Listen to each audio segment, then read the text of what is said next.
Students, last हमने economic क्या science है वो पढ़ा था, लेकिन अब हम पढ़ेंगे सेंट्रल प्रॉब्लम्स की इकोनॉमी की क्या प्रॉब्लम्स हैं।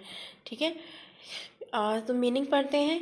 Each economy has to face certain basic problems for which it has to take important decision.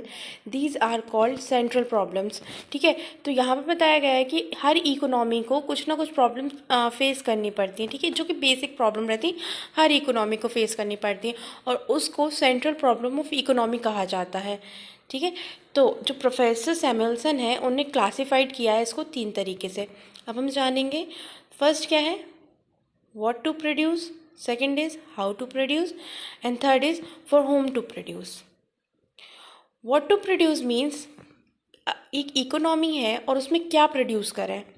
ठीक है, क्या प्रोड्यूस करें तो उसको कंसिडर कैसे कर सकते हैं कि किसी भी चीज़ की अवेलेबिलिटी हो, रिसोर्स अवेलेबल होना चाहिए, उसकी डिमांड होनी चाहिए, कितना प्रोड्यूस करना और एक स्पेशल प्रेफरेंस देनी है। तो सबसे पहली प्रॉब्लम क्या हो गई है कि हम प्रोड्यूस ही क्या करें, क्या प्रोडक्ट ऐसा प्रोड्यूस करें जो कि दूसरे जो कंज्यूमर्स हैं, कस्टमर्स हैं हमारे, उनकी वांट को सेटिस्फाई करें। Okay, and second is how to produce. ठीक है, अब कैसे प्रोड्यूस करें ये क्वेश्चन आ जाता है। कैसे प्रोड्यूस करें का मतलब कि हम क्या टेक्निक इतनी ऐसी यूज़ करें कि वो इंटेंसिवली यूज़ हो जाए, मतलब इजीली आपका प्रोडक्ट आपके मैन्युफैक्चरिंग कंपनी से मार्केट में पहुंच जाए। ठीक है, ऐसी क्या टेक्निक, क्या लेबर्स, कैसे मैकेनिज्म यूज़ करें हम। सो ये this is how to produce. And last is for whom to produce, कि हमको प्रोड्यूस किसके लिए करना है। तो यहाँ पे क्वेश्चन क्या आ रहा है, फॉर होम टू प्रोड्यूस का मतलब ये है कि देखो कंज्यूमर्स तो हैं, बट सबसे ज़्यादा नीड किस चीज़ की है। ठीक है, सबसे ज़्यादा रेशियो किस पर्सन के हैं। 2 तरीके के पर्सन होते हैं, पुअर एंड रिच। लाइक अगर हम मानते हैं तो बेसिक नीड सबसे ज़्यादा किन की रहती है, पुअर्स की रहती है। ठीक है, तो हम ऐसे प्रोडक्ट यूज़ करें जो कि ईजीली दोनों अफोर्ड कर सकें। अगर हम लग्जरियस थिंग्स ही प्रोड्यूस कर देंगे तो क्या कोई पुअर उसको यूज़ कर पाएगा? नहीं। तो हमको एक मिडिल सेक्शन ऐसा रखना पड़ेगा, ठीक है, जिससे वो सोसाइटी के दोनों जो पार्ट हैं वो उसको यूज़ कर पाए कि हमको किसके लिए प्रोड्यूस करना है। अब आते हैं हम हमारे प्रोडक्शन पॉसिबिलिटी कर्व पर। प्रोडक्शन पॉसिबिलिटी कर्व को production possibility frontier, production possibility line और ट्रांसफॉर्मेशन कर्व के नाम से भी जाना जाता है। तो प्रोडक्शन पॉसिबिलिटी कर्व होता क्या है? ठीक है, तो यहाँ पे पढ़ेंगे हम, डेफिनेशन में देखेंगे कि production possibility curve refer to that curve which show the various alternative production possibility with given resources and techniques of production. It explains that if the quantity of resources constant at a particular time, किसकी बात करें, ये ध्यान रखना, quantity of resources की, and they are being fully utilize and the economy produce 2 types of commodities. ठीक है, तो यहाँ क्या बताया गया है, यहाँ कह रहे हैं कि प्रोडक्शन पॉसिबिलिटी कर्व वो कर्व है जो कि एक लिमिटेड जो रिसोर्स दिया गया है और जो टेक्निक दी गई है उसमें से आप किस तरीके से आपका जो प्रोडक्शन है वो कर सकते हैं। प्रोडक्शन क्या, प्रोडक्शन पॉसिबिलिटी है। अब जैसे यहाँ पर देखेंगे, यहाँ पर क्या बात होगी, दो कमोडिटीज़ दी जाएंगी आपको, या आपको यहाँ पे वीट दे दिए मान लिया और राइस दे दीजिए। ठीक है, अब ए कॉम्बिनेशन में क्या हो रहा है, जब अगर आप कि कोई भी एक्स कमोडिटी, मतलब अगर वीट आप 0 प्रोड्यूस कर रहे हो तो आप जो राइस है वो 10 प्रोड्यूस कर सकते हो।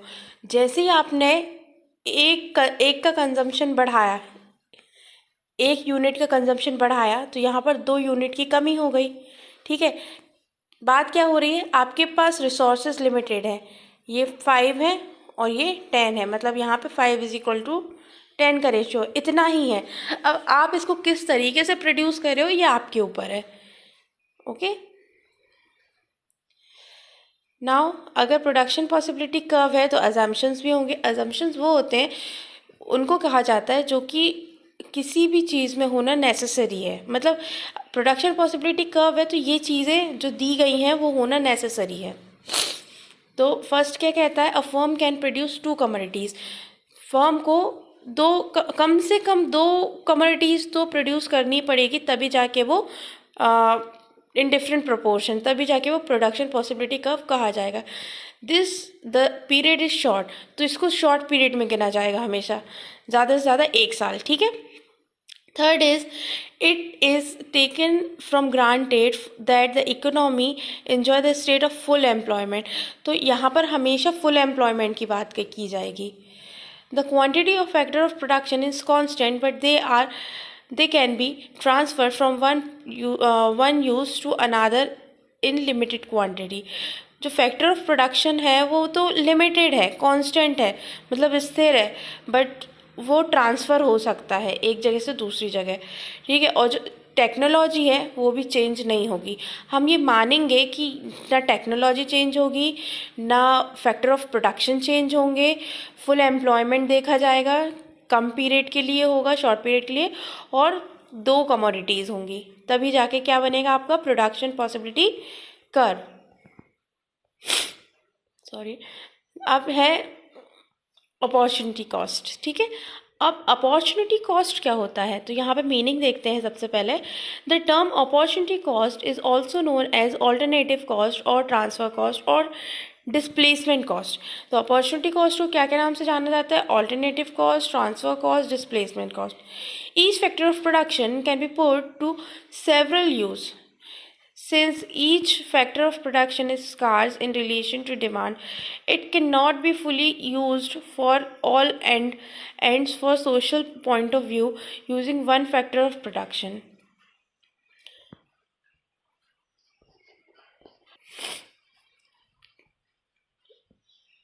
So यहाँ पे क्या है, देखो, जैसे कि एग्जाम्पल से हम अगर समझने की कोशिश करते हैं, ठीक है, एक सेकेंड रुकना।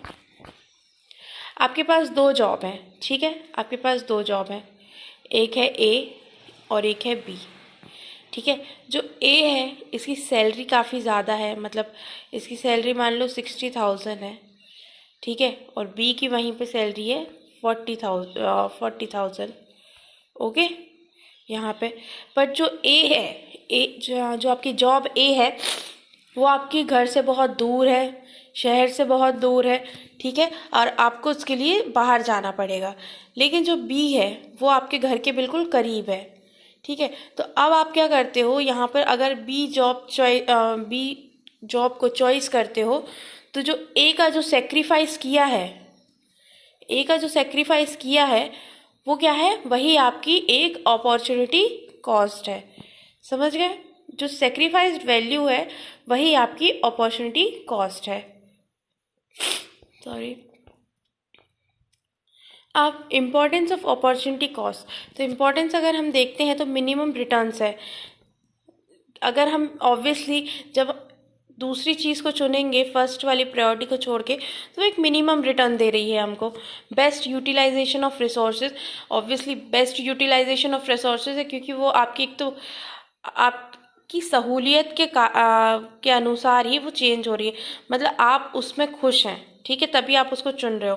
Clarification of change in production cost, and fourth is help in determining rent, and fifth is determinative of price of different commodities.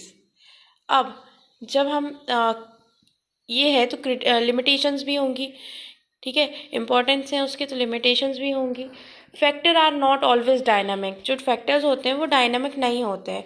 Not applicable to specialize factor, specialize factor पे एप्लीकेबल नहीं होती। कई बार क्या होता है, जैसे आपकी अगर जॉब इंटेलिजेंस ब्यूरो की है या कुछ प्रोडक्शन ऐसा है जो रेयरेस्ट है, तो उसमें ये चीज़ें यूज़ नहीं होती हैं, ठीक है। Different unit of factor are always equal, are not always equal, जो फैक्टर्स हैं, यूनिट्स ऑफ फैक्टर हैं, वो इक्वल नहीं होते हैं इसमें, ठीक है। And based on false assumptions on of perfect competition, और इसमें क्या रहता है, एक परफेक्ट कंपटीशन का अजम्पशन लिया जाता है। परफेक्ट कंपटीशन यानी कि आपके बहुत सारे बायर्स हैं और बहुत सारे सेलर्स हैं, उसका एक अजम्पशन लिया जाता है यहाँ पर। नाउ अब सेंट्रल प्रॉब्लम्स पढ़ी थी हमने, तो उसके सॉल्यूशंस भी पढ़ेंगे। In capitalist economy the central problem are solved by price mechanism by the force of demand and supply. The price mechanism play the following role. तो यहाँ पर क्या कहा गया है कि जो देखो दो तरीके की मतलब नॉर्मल हमारी तीन है बट स्पेसिफाइड दो है, एक कैपिटलिस्ट है और एक सोशलिस्ट है। तो यहाँ पे कैपिटलिस्ट की बात करिए सबसे पहले। तो कैपिटलिस्ट में क्या कहते हैं कि प्राइस मैकेनिज्म पे चलेगा, मतलब जो प्रॉफिट देगा वो चलेगा। ओके, जैसे कि हम यहाँ पे देखेंगे, एक नीचे एक टेबल है आपकी पेज नंबर 33 पे। तो कैपिटलिस्ट में क्या हो रहा है, what and how to produce, role of nature of production. तो यहाँ पे क्या डिसीजन हो रहा है, decision of quantity of production is made by society on priority basis. तो यहाँ पे क्या है ना, सोसाइटी डिसाइड कर रही है कि उनकी प्रायोरिटी क्या है, वो क्या चाहते हैं। तो यहाँ पे डिसाइड हो जाएगा what to produce. Now consumer enjoy sovereignty and so producer decide to nature of production as per priority and preference of consumer. और हाउ मच टू प्रोड्यूस का आंसर यहाँ पे कि सॉवरेन है, ठीक है, सब अपने बारे में सोच सकते हैं। तो प्रोड्यूसर क्या करता है कि वो ना प्रोडक्शन, नेचर ऑफ प्रोडक्शन पे ज़्यादा ध्यान देता है, मतलब कि जो सोसाइटी है वो किसको प्रायोरिटी दे रही है उसको। अब यहाँ सोशलिस्ट में क्या हो जाता है, सोशलिस्ट में ना गवर्नमेंट हर डिसीजन लेती है। तो गवर्नमेंट क्या करती है, सबके बारे में सोचती है, जो उनकी प्लानिंग रहती है, जो हर एक बंदा अफोर्ड करे वो ऐसे प्रोडक्ट को चुनती है। वहीं पे हाउ टू प्रोड्यूस, अब हाउ टू प्रोड्यूस किया जाता है। तो यहाँ पे देखो रोल ऑफ टेक्निक क्या काम करती है कैपिटलिस्ट में, to keep cost of production as minimum as possible. तो जो हमारी कैपिटलिस्ट है वो मैक्सिमम प्रॉफिट देखती है हमेशा, ठीक है, मैक्सिमम प्रॉफिट देखती है। तो वो चाहेगी कि सबसे कम कॉस्ट पर उसका प्रोडक्शन हो जाए। यूज़ द चीपर रिसोर्सेज, सबसे सस्ते रिसोर्सेज देखती हैं। Labour intensive technique, if labour supply is more than that of capital, capital intensive technique if capital is cheaper than labour. तो जो सस्ता होगा, या तो लेबर सस्ता होगा तो लेबर लगाएंगे, कैपिटल सस्ता होगा तो कैपिटल। एंड प्राइस मैकेनिज्म जो कि प्रॉफिट पे ज़्यादा निर्धारित है।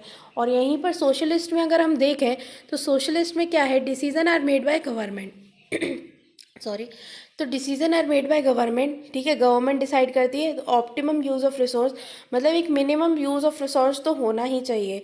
मैक्सिमम पॉसिबल कॉस्ट, ठीक है, अगर कॉस्ट ज़्यादा भी होती है तो कोई बात नहीं। मैक्सिमम अमाउंट ऑफ प्रोडक्शन, ज़्यादा से ज़्यादा प्रोडक्शन होना चाहिए जिससे हर एक कंज्यूमर सेटिस्फाई हो सके। And allocation of resources standard are determined for maximum output at minimum cost. और ये भी क्या करते हैं कि मैक्सिमम आउटपुट, जो उनका रिजल्ट है, जो फिनिश गुड है, वो ज़्यादा होना चाहिए कम से कम इनपुट में, यानी कि कम से कम हम रॉ मटेरियल डालें और ज़्यादा से ज़्यादा हमको फिनिश गुड मिले।